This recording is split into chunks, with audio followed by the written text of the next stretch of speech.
Assalamu alaikum jama'a, har kullum ni ne naku Karar, ina muku fatan alkhairi. Ga wanda suke bin mu, lallai za su mana shaida mun yi magana akan ulcer ta yadda muka ji abubuwan da suke kawo ulcer, ya za ka ji kasan kana da ulcer, sannan kuma me za ka ci da meye ba za ka ci ba idan kana da ulcer. A yau zan ɗauki wani abu guda daga cikin abubuwan da na lissafo in ƙara yin bayani akan shi sosai domin amfani da wannan abun ya zama ruwan dare. Bayan cewa da ne akwai wata bacteria wadda ake cewa Helicobacter pylori da take kawo ulcer da sauran abubuwan da na faɗo, lallai a ciki masu bibiyar mu sun san na ce akwai magunguna da ake sha musamman wanda suke rage gajiya, wannan su ma suna kawo ulcer sosai kamar yadda bincike suka nuna. Akwai wasu dangi na magunguna da ake kiransu a turance NSAIDs, ma'ana non-steroidal anti-inflammatory drugs. Wannan magunguna an yi su ne domin rage raɗaɗi ko kuma su rage yanayin kumburi ko kuma su idan mutum yana zazzaɓi su sauke masa zazzaɓi, wani lokacin suna rage ciwon kai. Sannan ga mata wanda suke al'ada da take kawo ciwon mara, wannan magungunan suna ragewa, suna rage yanayin mura da kuma mura mai yoyo, sannan suna rage wahalhalun da mutanen da suke da ciwon ƙashi suke fama da shi. Lallai wannan su ne kaɗan daga cikin amfanin wayannan magunguna, amma bincike ya nuna cewa wayannan magunguna suna da illa sosai, musamman ta yadda kaso 10 zuwa 30 na mutanen da suke da ulcer wannan magungunan su ne suke kawo musu. Ba wai asalin maganin ne yake kawowa ba, a'a yadda kake shan shi. Mutum zai ce ya saba shan shi kuma ya san yadda yake shan shi, kawai da ya ji wani gajiya ko kuma wani ciwon kai da sauransu, ko kuma idan mace tana al'ada kawai zai je ya ce a bashi wannan maganin sai ya sha. Lallai mu sani cewa kowane magani ya kamata a ce likita ne ya gaya mana ko kuma ya rubuta mana yadda za mu sha shi.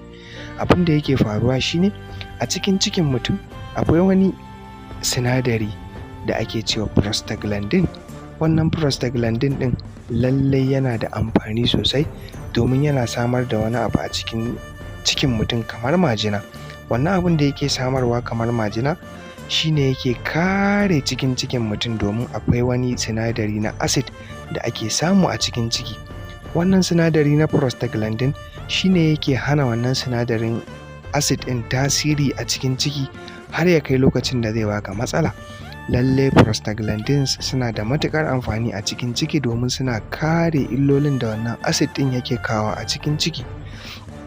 Shin ko ka san cewa yawan shan wa'innan magunguna, wannan non-steroidal anti-inflammatory drugs ɗin, yana rage yawan prostaglandins a cikin cikin mutum? A yayin da wannan sinadari na prostaglandin ya ragu a cikin cikin mutum, me yake faruwa? Lallai suna kawo matsaloli, musamman yadda wannan acid ɗin da yake cikin ciki zai samu dama ya ringa ɓararraka cikin naka, ya ringa ɓararrakawa, yana jiwa cikin ka ciwo, wani lokacin har ya huda cikin ya saka jini yana zuba, shi ake cewa ulcer perforation. Lallai kenan wannan magungunan suna da illa, domin wannan prostaglandin ɗin da kake ji kuma ka ji na faɗa yana taimakawa wajen hana wannan acid ɗin da yake cikin ciki tasiri har ya kai matsayin da zai ji maka ciwo a cikin ciki. Kenan ba hana ka shan wa'innan magungunan akai ba, amma ka tabbatar cewa a asibiti ne aka baka ko kuma likita ko wani ma'aikacin lafiya.